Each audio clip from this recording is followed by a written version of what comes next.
El siguiente espacio es un programa de opinión. Clasificación A, apto para todo público. El análisis, la información, los temas de la actualidad y las tendencias están en una sola frecuencia. Frecuencia Política. Frecuencia Política. En tu radio, en tu compu, en tu celu, en tu tablet, aquí por la señal de Pichincha Universal. Comenzamos. Buenas noches con todos, bienvenidos a una entrega más de su programa Frecuencia Política. Como todos los miércoles, les acompañamos desde las 18 horas, durante una hora, acompañando el fin de su tarde del miércoles 7 de abril del 2021. En esta ocasión, Pavel Muñoz, por sus múltiples obligaciones relacionadas con la campaña, no nos va a poder acompañar hoy, pero me acompaña mi compañero Julio Peñailillo. Julio, ¿cómo estás? Buenas tardes. Muy buenas noches, Belén. Un gusto saludarte a ti como a todos los radioescuchas de Pichincha Universal, de nuestro programa Frecuencia Política. Aprovecho también para extender unos saludos a los compañeros de la producción, a toda la gente de Pichincha Universal que nos apoya con el programa. Y bueno, pues qué decirte, estamos en una semana de alta tensión, nerviosos, a la expectativa de lo que va a pasar. El destino del Ecuador se juega en muy pocos días. ¿Cómo te sientes, Belén? Justo iba a decir que entendemos perfectamente que Pavel no puede estar aquí. Las obligaciones que demandan el fin de la campaña son realmente importantes por todo lo que nos jugamos esta semana como país. Estamos a un día ya de que se acabe, del silencio electoral, como llaman, de que se acabe la campaña, aunque vemos que igual en redes seguramente van a seguir interactuando durante estos últimos días hasta el día domingo. Pero ¿cómo sientes el ambiente, Julito? Yo he sentido un aceleramiento de la campaña sucia durante estos últimos días, como que se puso más sucia la campaña. Efectivamente, como tú sabes, la recta final es el momento en que las dos fuerzas políticas quieren llevarle la una a la otra a la esquina del ring, agotarle al oponente y tratar de ser posible llevarle al caos. Es una metáfora un poco tosca, un poco violenta, pero es más o menos, yo creo, la tensión que viven todos los ecuatorianos. Y como tú decías, si bien hay una fecha de fin de la campaña oficial, en este momento estamos ya en la era digital, tiempos de la tecnopolítica, en donde el combate pasó al mundo de la virtualidad y es ocupado en todas las plataformas, Facebook, Instagram, Twitter. La campaña se Y despliega de ahora hecho, en el donde mundo más se virtual. pone fea la campaña es en estas mismas plataformas digitales. Son los contenidos que el propio CNE no puede controlar, porque ahí es donde se difunden las noticias falsas, los videos falsos, los videos que tienen una intención doble, que muestran verdades a medias, mentiras directamente. Hemos visto que que en redes muy pocas cosas de las que hemos visto en campaña son realmente noticias verdaderas.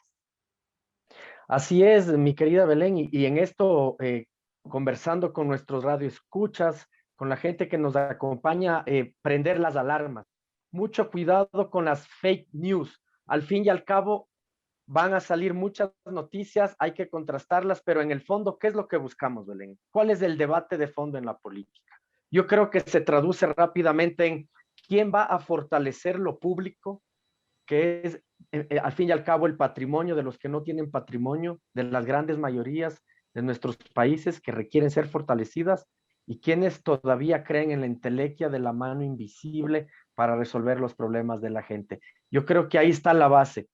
Yo creo que ese es el debate. Y ya hemos visto lo que ha pasado con toda esa cultura neoliberal que se ha impuesto en muchos de nuestros países y que no, y que quiere retornar ahora. Yo creo que eso es lo que está en juego, más allá de las fake news, que tenemos que estar muy alertas.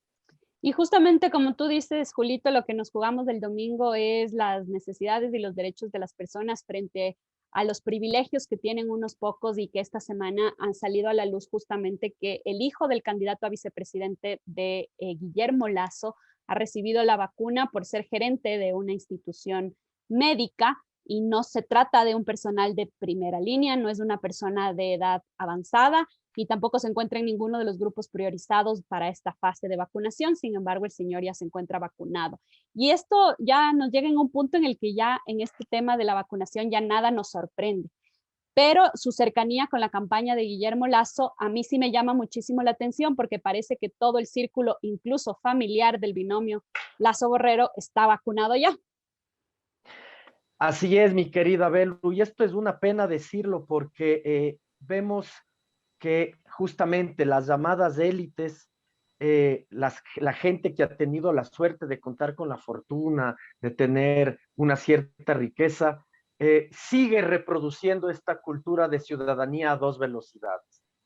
Digamos, los que tienen la suerte de crecer en una cuna almidonada, se piensan con más derechos que todos los otros ecuatorianos. Yo creo que ahí viene la importancia de la construcción del Estado moderno, que es romper con ese estado estamental de clase de ciertos privilegiados por sobre el resto sin derechos y construir un país en donde todos tenemos los mismos derechos y oportunidades y donde se prioriza la atención siempre a los sectores más vulnerables, pues. Es que eso es parte de la modernidad, entender que hay que cubrir las necesidades primero de los más necesitados y no seguir con esta cultura pseudoestamental de estas élites que yo no sé, o sea, tanto dinero, ¿qué tipo de cultura están reproduciendo? La de yo me beneficio y sálvese quien pueda. Mucho ojo ahí a todas las ecuatorianas y ecuatorianos. Sobre todo a los indecisos, porque sabemos que es una parte importante de los votantes que en este momento no se ha visto identificado con ninguno de los dos candidatos que piensa votar nulo o que todavía no ha decidido su voto. Y sin embargo, estas cosas que Julio pone en la mesa son muy importantes para decidir por quién vamos a votar, porque finalmente no es lo mismo lo uno que lo otro. Nuestro bienestar o el bienestar de la colectividad es muy distinto en una de las candidaturas que en otra. Así que mucho cuidado con esas personas que todavía están indecisas o que el voto nulo para ellos más que una cuestión ideológica significa que me importismo en el momento de votar porque nos estamos jugando cosas muy importantes. Y quería recordarles a todos que pueden seguirnos a través de la 95.3 en Quito y de la 94.7 en el noroccidente de Pichincha, pero sobre todo que pueden seguirnos a través de las redes sociales de Frecuencia Política y el reprise de este programa todos los domingos a las 21:30 en la cuenta de Pavel Muñoz, asambleísta. Y antes de que continuemos con nuestro siguiente segmento de Dialogando con, podríamos conversar un poquito de los incidentes que tuvo el candidato Lasso en Guamote, a propósito del alcalde Delfín Quispe, que se llama, ¿no? No le permitió la entrada y hubieron aquí una peleita que me parece que en redes se vio con mucha doble moral, porque en su momento cuando Jaime Nebot casi que les dijo que no, que se regresaran al páramo, nadie le criticó tanto como le han criticado a Delfín el impedimento que hace de que Guillermo Lasso entre a su comunidad. Él tiene razones de sobra para impedir el paso de Guillermo Lasso y sin embargo lo han calificado poco más que de terrorista solamente por impedir que Guillermo Lasso haga campaña en su comunidad. Así es, mi querida Belén. Y bueno, estábamos hablando de esto de la construcción de las repúblicas, de los estados modernos, con los estados modernos, del surgimiento de los derechos. ¿Todo esto para qué en el fondo? Para construir sociedades de paz, sociedades de no violencia. ¿Por qué estamos viendo estas escenas que en realidad son tristes? Como ecuatorianos nos deben dar pena, porque que nos estemos apedreando unos contra otros es grave, o sea, es penoso, pero hay que entender las consecuencias. ¿Qué pasó en octubre? En octubre tuvimos pérdida de gente, de ecuatorianas y ecuatorianos, tuvimos arrestos, tuvimos violencia, gente maltratada. ¿Y por qué? Por toda esta agenda que quisieron pasar sin conversar con la sociedad, sin socializar. Esa mesa de diálogo que se llegó al final se pudo haber anticipado mucho antes. Entonces, eso queda en la memoria, que eso queda en la memoria de la gente y estas reacciones son tristes, pero creo que también Guillermo Lasso fue un tanto irresponsable en exponerse él y su equipo debía tal vez mandar a, a sus operadores políticos a ver cómo estaba el clima, no sé, me parece que es grave, es lamentable. Sobre todo si es que no existe una lectura política y además Guillermo Lasso se niega a aceptar los hechos de octubre en la magnitud y en el sentido que tuvieron. Entonces, eso le cobró factura en Guamote. Y ya tenemos que continuar con el programa. Te agradezco, Julito, por acompañarnos en esta introducción. Continuamos con nuestro segmento de Dialogando con. Hoy nos acompaña Fernando Casado, que es docente e investigador en la Universidad Técnica de Manabí. Es licenciado en Derecho por la Facultad de Granada y tiene una maestría en Derechos Humanos y Democratización. Hizo su doctorado en Comunicación Social en el año 2012 en la Facultad de Comunicación de la Universidad de La Laguna, en España. Ha escrito varios artículos académicos y científicos y sobre todo en el último año publicó un libro que se llama La comunicación en tiempos de la Revolución Ciudadana y hace colaboraciones en distintas revistas y medios digitales, analista en radio y televisión, y hoy día vamos a conversar con él justamente de estos últimos hechos, la última parte de la campaña y que él nos espera esta última semana que es decisiva para el Ecuador. Muchas gracias, Julito, por acompañarme en esta Gracias, introducción. Belén. Un abrazo fuerte a Fernando. Un saludo a todos. Los protagonistas de la información aquí en nuestra cabina. En Frecuencia Política. Dialogando con... Como ya lo habíamos anunciado antes, agradecemos la presencia de Fernando Casado, que nos acompaña en Dialogando con esta semana. Fernando, ¿cómo estás? Buenas tardes, gracias por acompañarnos. ¿Qué tal, María Belén? Muchísimas gracias por la invitación. Quisiera comenzar primero con unos hechos recientes. A pesar de que no eres candidato a ninguna dignidad, estuviste en los medios de una manera muy inusual durante el post-debate en una entrevista con Andrés Carrión, que tuvo algunos sobresaltos que han sido de dominio público. Cuéntanos un poquito cómo fue esa experiencia y cómo crees que calza dentro de esta parte de la campaña sucia, de la campaña agresiva que estamos viviendo durante estas últimas semanas. Pues sí, la verdad es que ha sido un evento bastante sonado, ¿no? Se ha convertido en un hecho noticioso bastante importante durante la campaña, sin que fuera esa la intención, ¿no? Salió un poco natural. Pues fíjate, pues yo ya había sido invitado a Hora 25, la última vez que me habían invitado a ese programa en el año 2018 me habían echado de la universidad, entonces bueno, ya tengo malas experiencias con... Hay un karma en ese programa. Sí, hay un karma bastante negativo, ¿no? Pero bueno, fui de nuevo invitado y me extrañó, ¿no? Que después de 3 años sin ir a ese programa y después de todo el ruido que se había generado, pues que me invitaran de nuevo. Fui sabiendo que era una cancha inclinada, sabiendo que eran 3 opiniones en contra de una, ¿no? La de los 2 invitados y la de Andrés Carrión, que también hay una clarísima línea editorial de derechas, conservadora, anticorreísta, talibana, en tanto Hora 25 como en el canal de televisión Teleamazonas, pero igual pensé que era un momento, que era un espacio importante para precisamente que se escucharan voces disidentes de la línea editorial, ¿no? Una voz que de alguna forma pues diera una mayor pluralidad a lo que se iba a discutir en el postdebate y por eso pues acepté esa invitación. Claro, lo que yo no me esperaba era que después de estar en una posición minoritaria, en donde obviamente el uso de la palabra simplemente desde un punto de vista cuantitativo pues ya jugaba en mi contra, porque los 3 otros invitados van a votar el 11 de abril por Guillermo Lasso, pues lo que tampoco me esperaba era que encima me interrumpieran el uso de mi palabra, ¿no? Que eso claro. También no le recibo. Entonces, bueno, fui interpelado, el fragmento de la entrevista que finalmente se viraliza es cuando yo trato de que no se me interrumpa por parte de Jorge Ortiz y le pido a Andrés Carrión que ponga orden en esas interpelaciones e insultos que continuamente hacía Jorge Ortiz durante mi uso de la palabra. Andrés Carrión, pues al principio se resiste a hacerlo porque me dice que yo también estoy interpelando a Jorge Ortiz, pero yo le aclaro que yo lo interpelo en mi turno de palabra, que no interrumpo a Jorge Ortiz en su turno de palabra. Finalmente Andrés Carrión pues le para o de alguna forma le dice a Jorge Ortiz que efectivamente no me interrumpa y yo le doy las gracias a Andrés Carrión para continuar con lo que estaba diciendo. Y en ese momento parece ser que le dan alguna seña por el pinganillo que lleva en el oído el director del programa y un exabrupto y una explosión de Andrés Carrión que encima además se convierte ya en un tono totalmente fuera de lugar cuando le digo que por favor que cumpla con su rol de moderador. Como resultado, pues lo que tenemos es, creo que en ese post-debate que se viraliza, pues una imagen muy clara de cuál es el comportamiento de los medios de comunicación, de los grandes medios de comunicación en el Ecuador, en donde están jugando un rol activo participando en la campaña, no como el intermediario entre el político y la ciudadanía, que es el rol que tienen, ¿no? Desde una perspectiva de la comunicación política, un intermediario que por supuesto es un filtro, pero que en principio no participa de las elecciones. En este caso lo que estamos viendo es que los medios de comunicación son parte del comité de campaña del buró político de Guillermo Lasso, ¿no? Y ahí Pero por lo no menos... miden ni sus pasiones, o sea, es algo evidente. Y Sí, bien, sí, no sí. todo el mundo, o sea, es, de alguna manera a mí me parece maltratado como tú en el programa.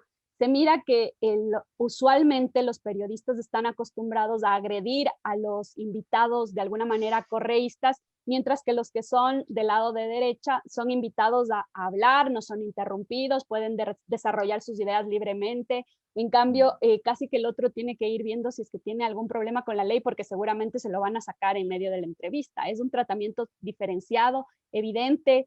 ¿Por qué los medios están participando tan activamente en esta campaña sin ningún rigor, sin ninguna pregunta respecto de su ética periodística? No les importa cómo van a quedar después de esta campaña, lo hacen abiertamente y sin problema.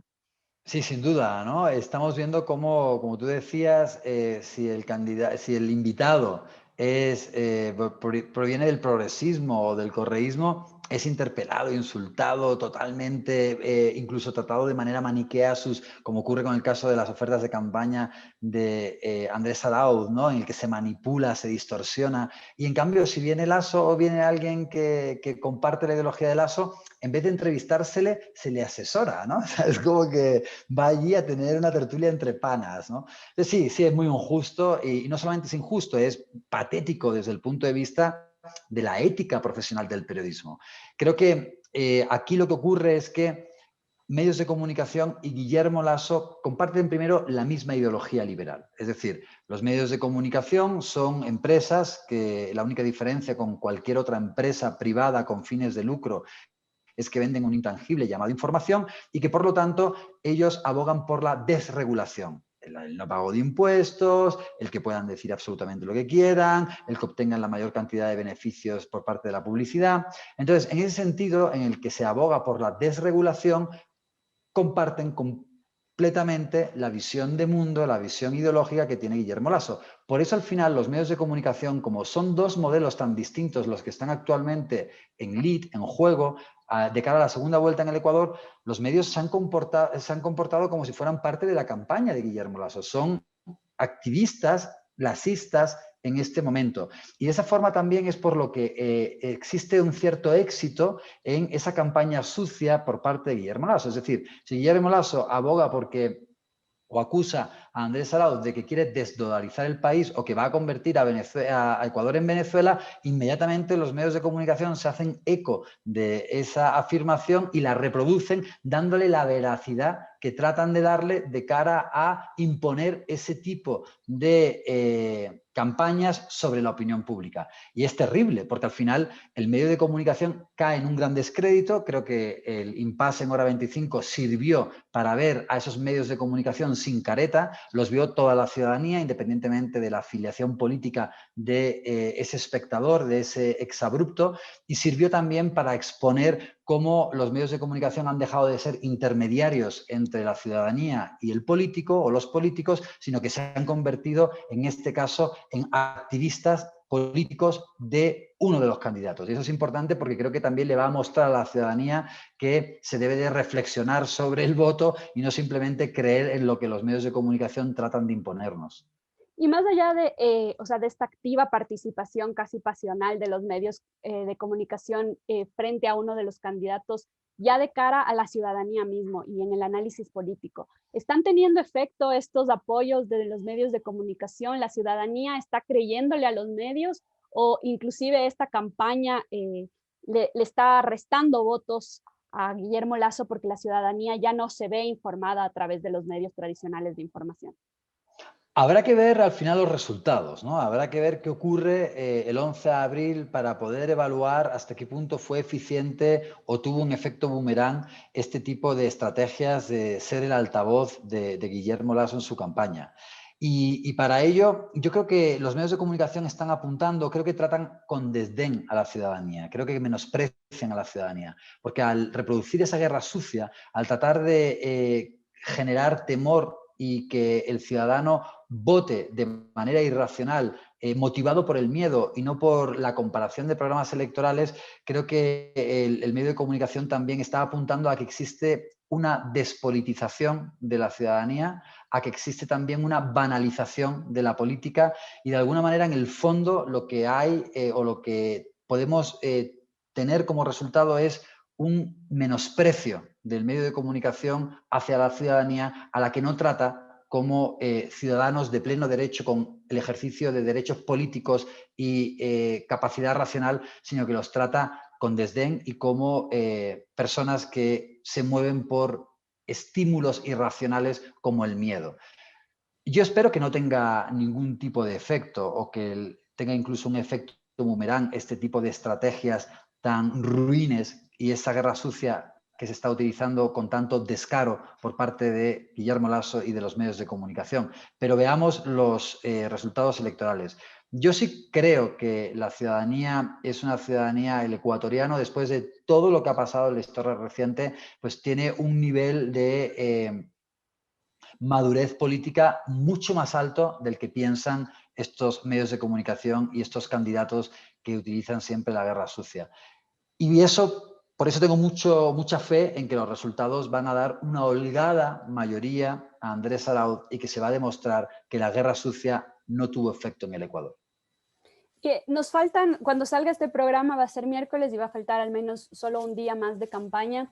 Sin embargo, todos estamos a la expectativa de qué es lo que va a salir esta semana, porque hemos visto semana a semana cómo escándalos muy rebuscados han tratado de afectar la campaña de Andrés Arauz. Uno de esos fue justamente su paso por el servicio público, que no sé si es que en realidad va a tener un efecto, al menos en el caso de personas que somos servidores públicos también, como una especie de menosprecio al servicio público. Una persona que está tratando de ser el servidor público más importante de la nación, menospreciando el servicio y la carrera pública, haciéndolo a través del candidato que fue un servidor público como cualquiera de nosotros lo hizo.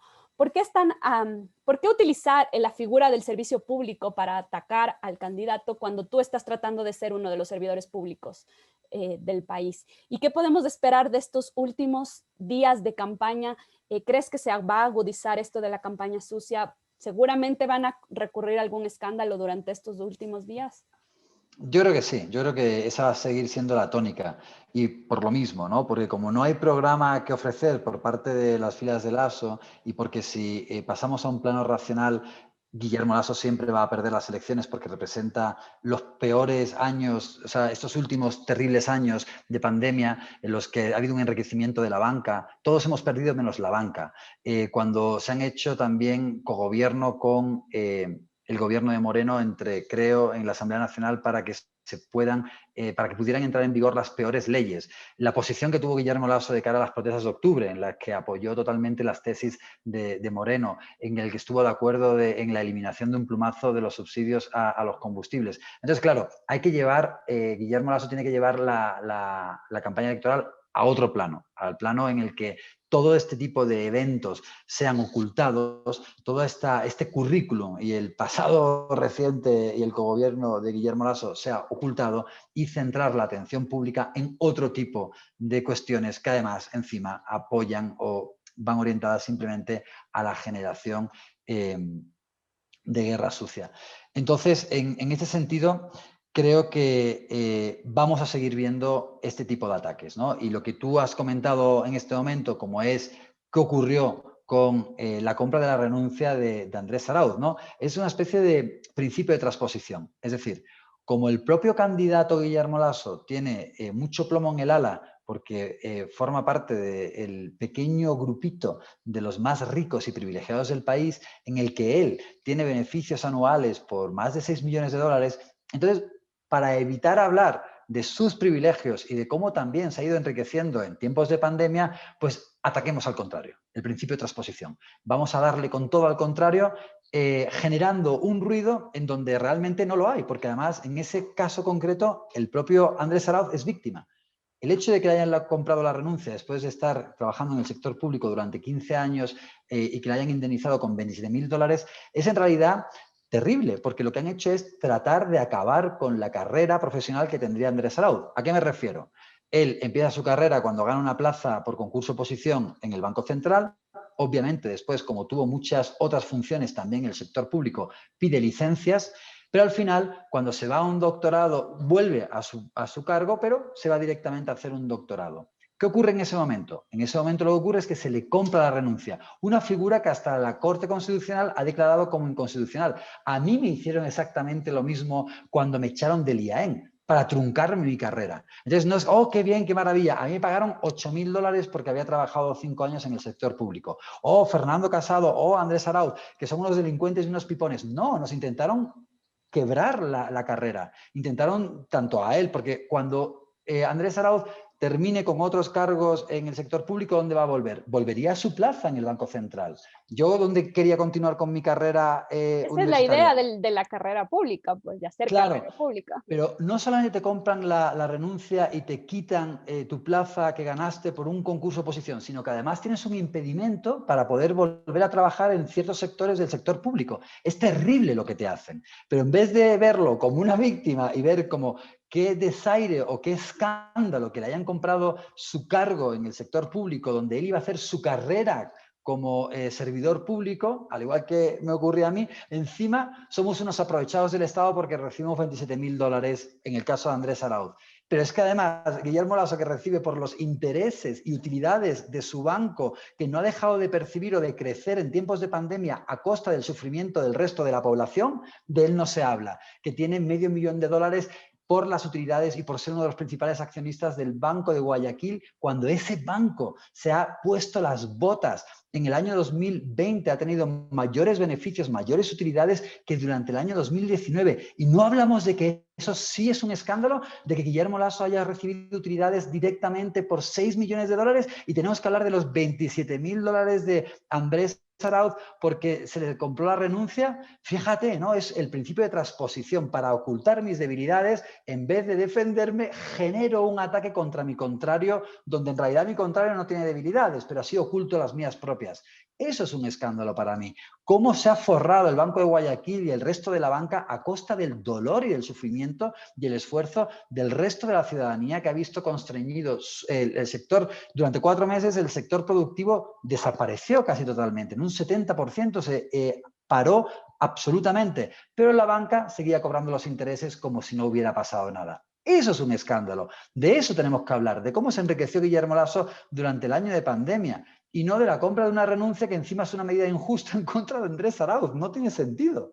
¿Y tú crees, Fernando? Porque yo creo que esta estrategia es justamente para atrapar a esa persona indecisa que no sabía si es que decantarse por Guillermo o Andrés. Inventan este tema para que tú le agarres una especie de odio a Andrés por haber lucrado del Estado de alguna manera. Pero ¿tú crees que en realidad esto le llegó al indeciso, le convenció de alguna manera, o simplemente, o tú inclusive yo ahorita que haces la relación con el banco, haces esta idea de la transposición, ¿tú crees que la gente hace esa relación? Dice, ¿por qué tengo que cuestionarle algo a Andrés Arauz cuando Guillermo Lasso es completamente lo opuesto, es un cínico al establecer eso? ¿Tú crees que el ciudadano común hace esa relación? Porque no hay nadie más guiándole en ese sentido el pensamiento, sino más bien achacando solamente el ejemplo de Andrés Arauz. Entonces me pregunto si es que el indeciso tiene la capacidad de hacer esa relación, si está siendo acompañado en ese tipo de pensamiento.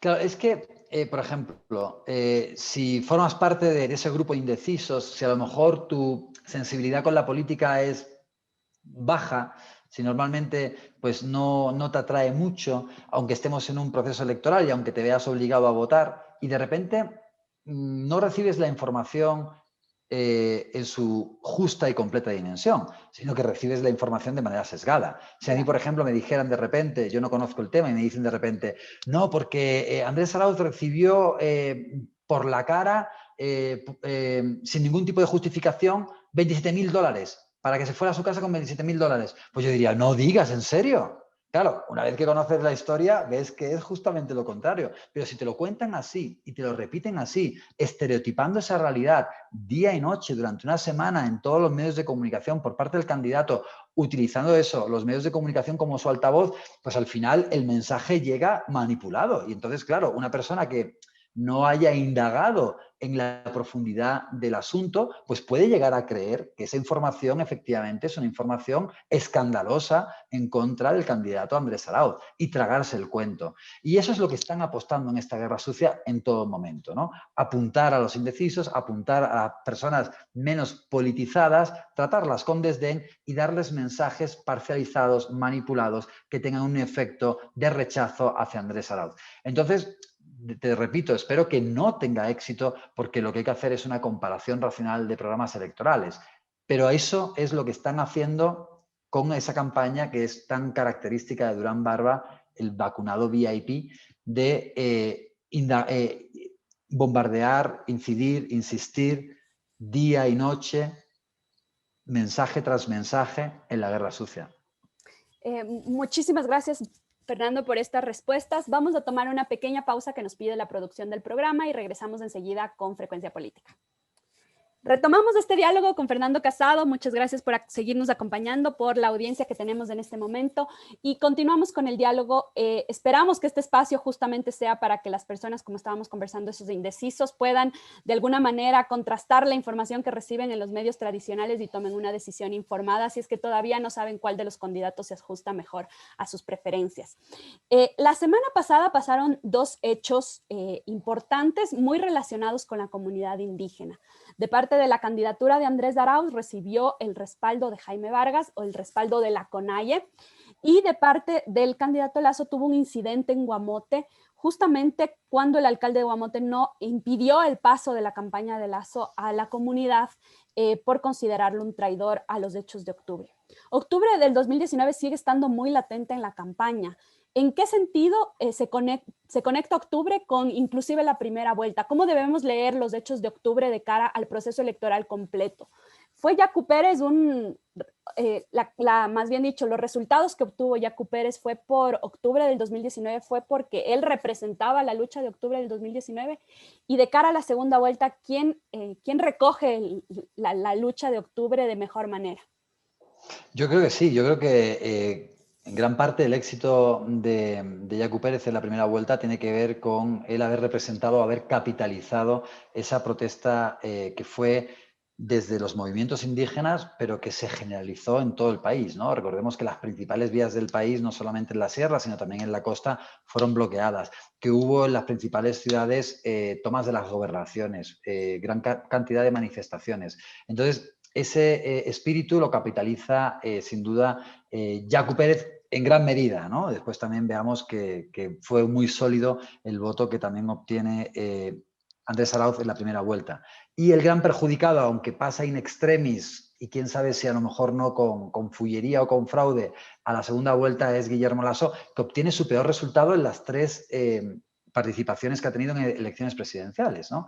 Entonces, creo que esos hechos que tú relatas pues, tienen mucho que ver con octubre. Y es que octubre del año 2019 va a quedar marcado en la memoria histórica del Ecuador. Tengamos en cuenta que los últimos 40 años de vida democrática, desde el ascenso a la presidencia de Jaime Roldós hasta ahora, han sido los momentos en los que ha habido un mayor coste en cuanto a violación de derechos humanos en el Ecuador por manifestaciones o por el ejercicio del derecho a la protesta. Tengamos en cuenta que la cantidad de fallecimientos por acción directa de la represión de los cuerpos de seguridad del Estado, heridos, que fueron más de 1.200, detenidos, más de 1.300. Esto ha dejado una huella imborrable, creo, y todavía está muy vivo. Todavía está vivo. De hecho, creo que la protesta social no continúa increciendo en el Ecuador por ese tipo de medidas que se han ido aplicando.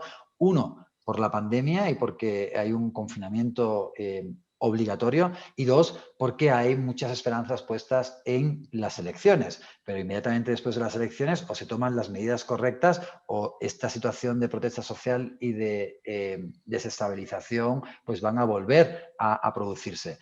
Y en ese sentido pues está claro quién representa o quién para la segunda vuelta recoge ese espíritu de octubre del 2019, quien representa los intereses de los más vulnerables y quién representa también a octubre del año 2019, pero desde el punto de vista de la represión del Estado, quién ha cogobernado con Moreno y quién estuvo de acuerdo con las decisiones tomadas por Moreno, que es algo que también Guillermo Lasso trata de ocultar continuamente por medio de este tipo de guerras sucias que tratan de tapar el debate racional. Entonces, ¿quién estuvo presente, por ejemplo, en la entrega del informe de la Defensoría del Pueblo elaborado por la Comisión de la Verdad? Andrés Arauz.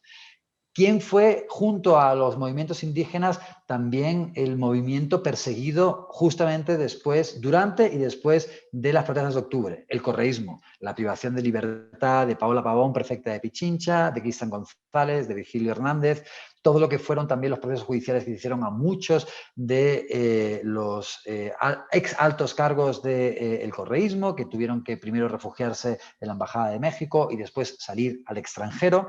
Hubo una generalizada persecución tanto al movimiento indígena como también al correísmo. Entonces, en ese sentido, y la lucha en las calles y la resistencia en las calles lo hicieron tanto los movimientos indígenas como también la militancia y las bases del correísmo. Entonces, creo que hay ahí un objetivo común, el no permitir la aplicación de una agenda neoliberal en el Ecuador que se transforma en acciones concretas como la eliminación de los subsidios, no a las medidas de shock que perjudican a la población.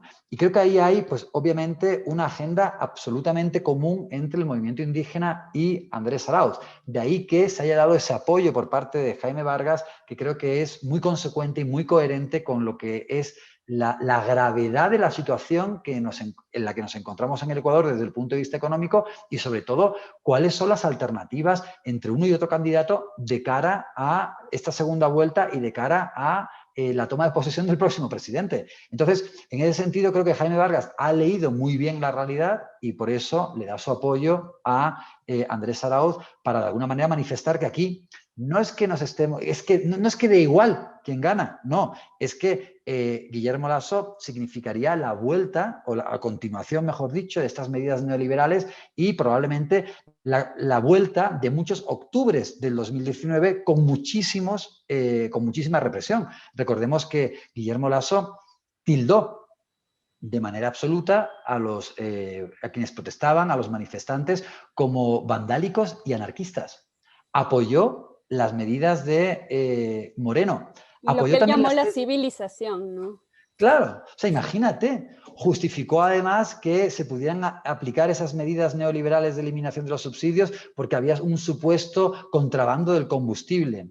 Y su mejor aliado, Jaime Nebot, de manera incluso racista, les dijo a los indígenas que iban también hacia Guayaquil, donde se había refugiado el presidente Moreno, que se fueran al páramo. O sea, terrible. Entonces, claro, eso es de nuevo algo que se trata de ocultar, porque octubre del 2019 sigue estando muy presente en el descontento social, no solamente de los movimientos indígenas, sino de una gran mayoría de la población.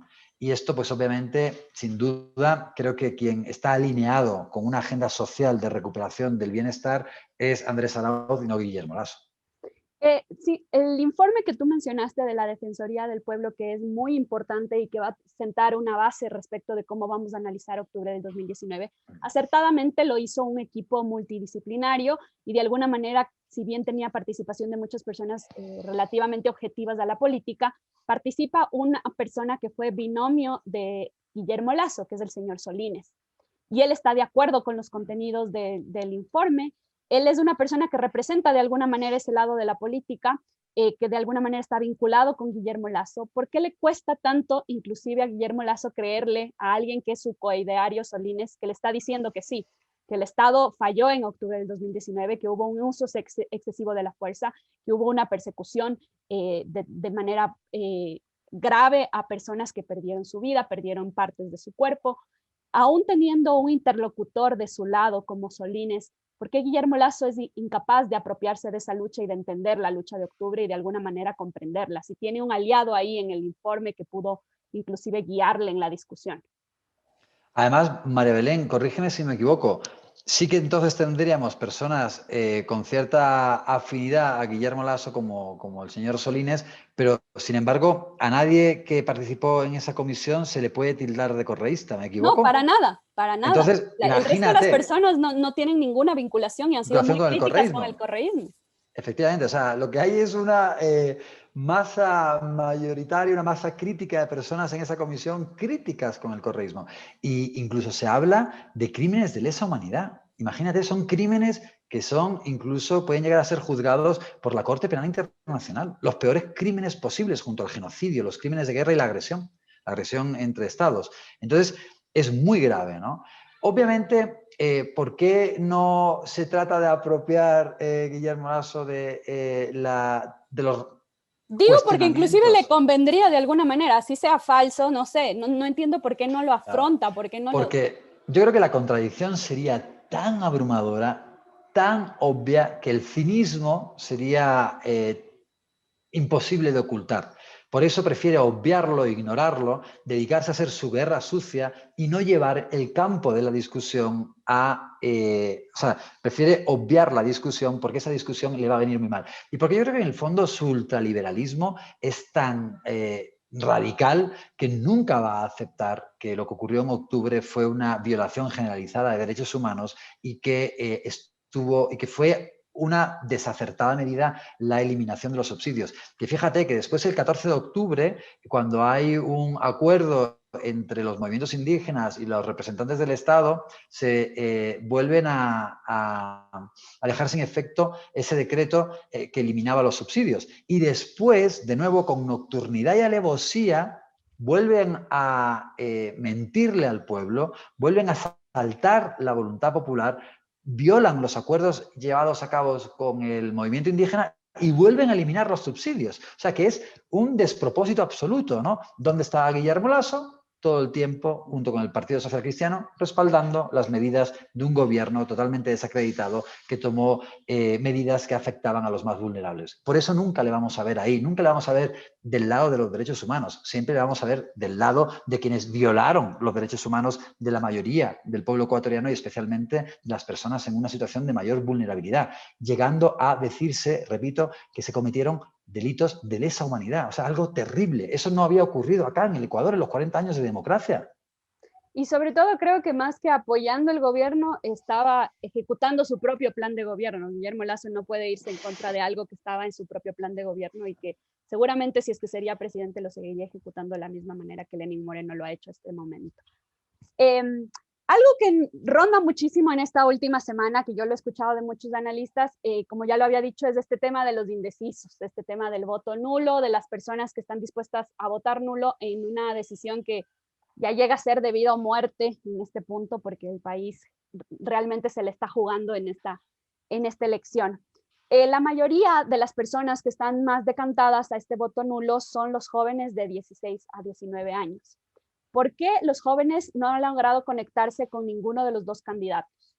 ¿Qué le falta a Andrés Arauz o inclusive a Guillermo Lasso para conectarse? Porque Guillermo Lasso hizo un esfuerzo muy fuerte por tratar de ser tiktokero, por hacer una serie de cosas como medio pareciéndose a Herbas para conectarse, pero tampoco le ha funcionado mucho, se lo vio muy fingido, se lo ve como desesperado.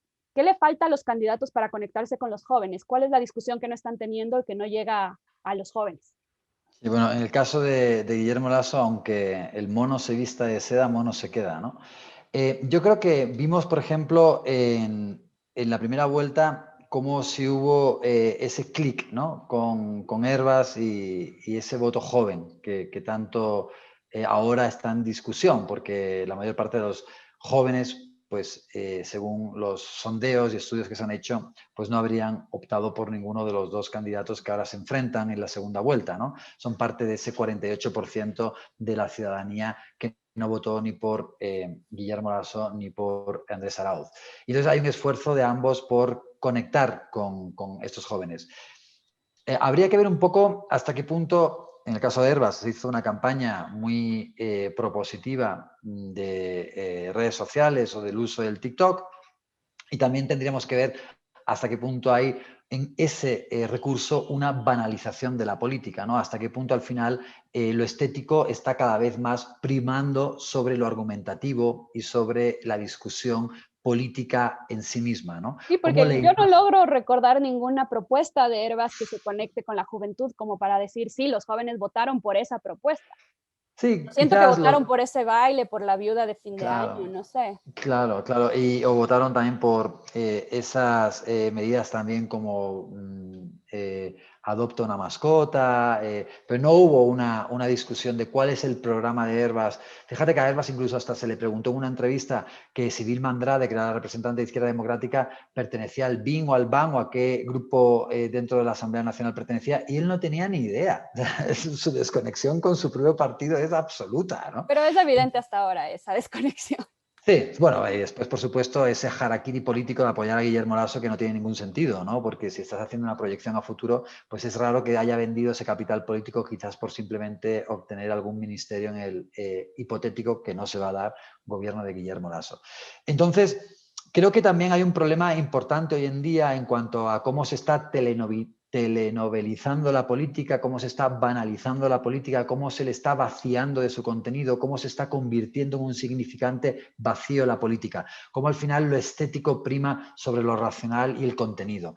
Entonces, creo que los jóvenes que se incorporan a la vida pública, que van a ejercer probablemente por primera vez sus derechos políticos y van a llevar a cabo el acto del voto, pues quizás en algunas ocasiones pareciera que con la emergencia de las redes sociales tengamos en cuenta que las redes sociales como medio de comunicación pues tienen por un lado yo diría que una ventaja que es por ejemplo en el que el público, la ciudadanía se convierte en productor y difusor de la información, pero al mismo tiempo los formatos son extremadamente banales, ¿no? Imagínate que si en un Twitter tiene que publicar máximo 240 caracteres y un pequeño videíto o una fotografía, pues al final ahí lo único que da tiempo es para reafirmar estereotipos. No da tiempo para argumentar y menos para argumentar en contra de estereotipos, desmontar estereotipos que normalmente necesitan de un gran análisis y de una profundización que no da espacio en la red social.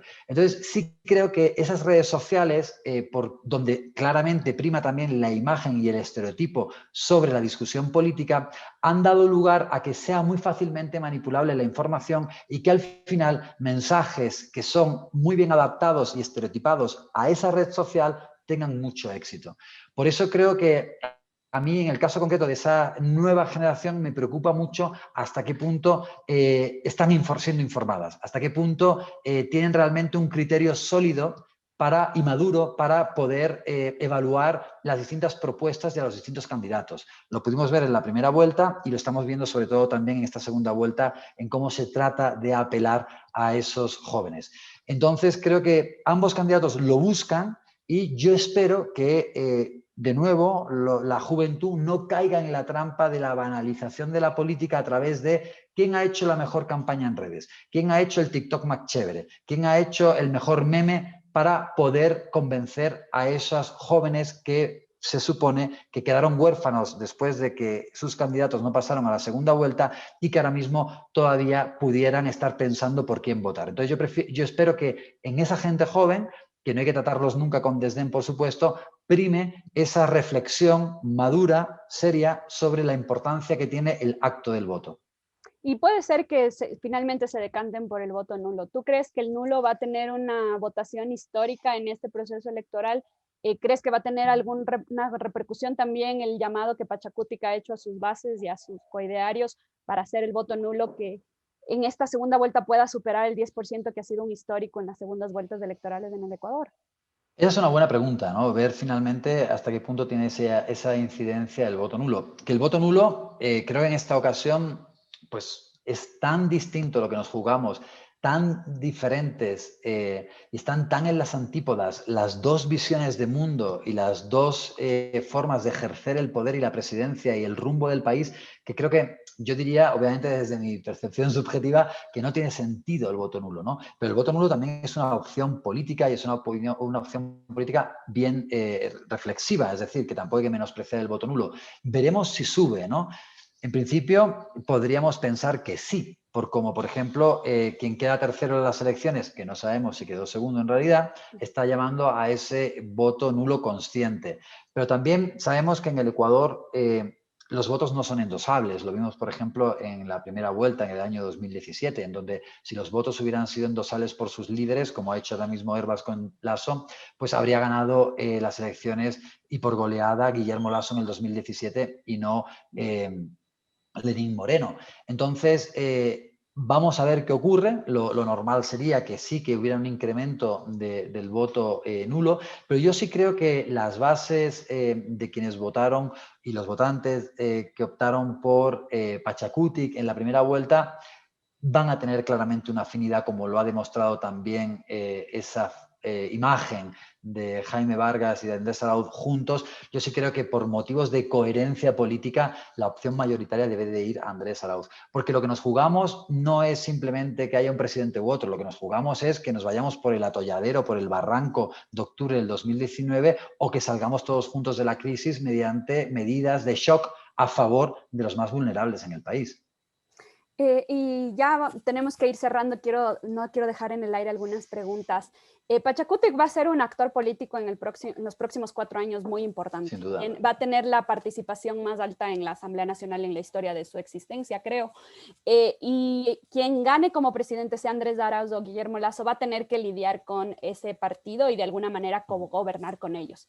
¿Cuál debería ser la estrategia para gobernar con ellos? ¿Deberían ellos entonces liderar la Asamblea Nacional? ¿Ese debería ser el traspaso entre ellos? ¿Cómo Andrés Arauz también de alguna manera debería pagar el apoyo de Jaime Vargas ya de cara en lo político cuando asuma la presidencia de la República, si es que así lo decidimos este domingo? Bueno, esa es muy buena pregunta, ¿no? Yo creo que si ganara, en el hipotético caso de que ganara Guillermo Lasso, habría una ingobernabilidad absoluta. Porque ya me dirás tú cómo va a gobernar sus 12 diputados más sus 12 asambleístas más los 12 que a lo mejor tiene no recuerdo bien los números, pero los otros creo tiene 12 y un número parecido tiene el Partido Social Cristiano. ¿Cuáles son las alianzas a las que van a optar para obtener la suficiente mayoría para gobernar, ¿no? Y tengamos en cuenta que quien tiene un número solvente de asambleístas y, por cierto, paritarios, es el único partido o movimiento que tiene una paridad dentro de la Asamblea Nacional, que es la UNES, que es la lista que apoya a Andrés Arauz, ¿no? El resto todos tienen, pese a que la ley obliga a que haya paridad entre hombres y mujeres, ninguno la tiene. Y normalmente pues es un 70 hombres, 30 mujeres. Entonces el único que tiene hasta más mujeres que hombres es la UNES. Importante decirlo, ¿no? Para ver cómo se comportan los distintos partidos en la práctica.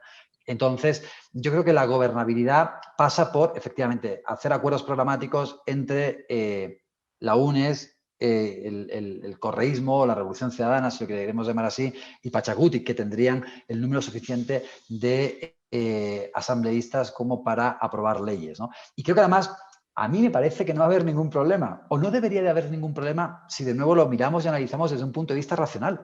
Porque, ¿cuáles son los objetivos que tiene? En términos programáticos tienen los mismos objetivos. Exacto, exacto. Entonces, es ahí donde está la gobernabilidad. Por eso también el hecho de que Pachacutic, de manera tan insistente, llame al voto nulo y poniendo casi que al mismo nivel lo que representa Andrés Arauz con lo que representa Guillermo Lasso, cuando además ellos saben que van a gobernar juntos porque van a hacer las mismas leyes en la Asamblea Nacional cuando gana Andrés Arauz, no tiene sentido. Es decir, ¿a qué están apostándole? ¿A que gane Guillermo Lasso, nos vayamos por el despeñadero y que vuelva la inestabilidad política que habíamos visto en el año 2004 y en los años anteriores? ¿Es a eso lo que está apostando Pachacutic? ¿Qué tipo de antipolítica es esa? ¿Cómo no van a ver que si además a partir del 24 de mayo van a trabajar juntos? Si no hay otra forma, estableciendo las leyes como por ejemplo para revertir la ley humanitaria, que es de precarización laboral, o la de simplificación tributaria y tantísimas otras leyes que son tan necesarias.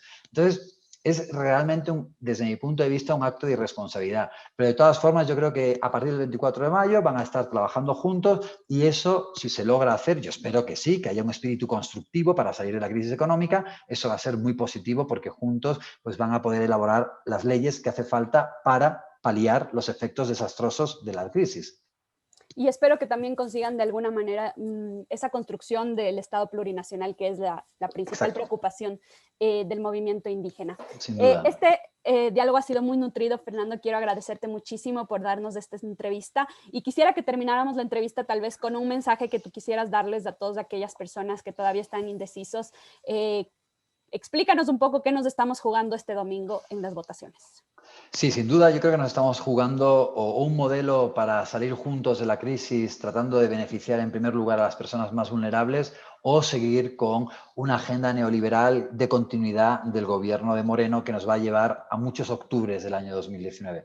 Por eso yo creo que lo más importante en este momento es que la ciudadanía, que vote obviamente a quien quiera votar, pero que lo haga desde un punto reflexivo, que lo haga desde el análisis de cuáles son las propuestas, de que no se deje llevar por la campaña sucia y por el miedo, que aunque les estén golpeando en el hígado, no deje de caer, no caiga en la trampa, y que cuando vaya el 11 de abril a la intimidad de la urna, en ese acto de ejercicio de sus derechos políticos, que lo haga desde la reflexión racional, desde la comparación de los programas electorales y no desde el miedo como el candidato Guillermo Lasso les quiere llevar. Muchísimas gracias, Fernando, por ese mensaje. Me quedo justo con esa última idea de votemos sin miedo. No nos quedemos con el miedo a qué es lo que va a ser, sino votemos con la esperanza de tener días mejores para nuestro país. Muchísimas gracias, Fernando, por acompañarnos. Muchas gracias por la invitación. Es tiempo de más información. En Frecuencia Política, el Minuto ODS. Esta semana se cumple un año sin clases presenciales para 114 millones de niños de América Latina y el Caribe, la región que más se ha tardado en abrir los colegios desde el inicio de la pandemia.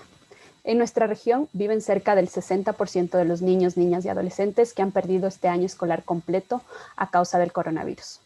Un reportaje del medio El País recoge la experiencia de los niños en la costa del Ecuador que se reunían escondidas en colegios clandestinos para poder continuar con sus estudios, y de los maestros que recorrieron kilómetros en bicicleta para seguir educando a sus alumnos. Esta serie de reportajes nos muestra cómo el acceso al Internet termina siendo demasiado caro para las poblaciones pobres urbanas e inclusive inexistente para las poblaciones rurales. Recoge los testimonios de niños que enfrentan episodios de ansiedad a causa del encierro y también de jóvenes, sobre todo mujeres, que han tenido que dejar de estudiar para dedicarse a las tareas del cuidado y de la limpieza. Un año sin clases también implica necesidades especiales que retroceden, alimentos nutritivos que no llegan a los niños, adolescentes que empiezan a trabajar demasiado pronto y brechas digitales que se ensanchan más que nunca. Este es un reclamo por todos esos pequeños y sus familias para que se preserve su derecho a la educación y la recomposición de sus redes de seguridad, como lo son las escuelas. Ya lo hemos dicho en este espacio antes, exigimos una respuesta inmediata del Estado ante esta realidad, de la que nadie está hablando ni discutiendo. Los niños merecen retornar a sus espacios de estudio, a sus dinámicas de aprendizaje. Su educación debe ser una prioridad y el próximo gobierno debe enfrentarla de manera inmediata. Soy María Belén Proaño y este fue el Minuto ODS. Gracias a todos por permitirnos llegar una vez más a sus hogares a través de la señal de Pichincha Universal en la 95.3 en Quito y en la 94.5 en el noroccidente de Pichincha. Recuerden que pueden ver este reprise en Facebook los domingos a las 21:30 por la cuenta de Pavel Muñoz Asambleísta. Los esperamos. Gracias por acompañarnos. Aquí termina Frecuencia Política. Hasta la próxima semana.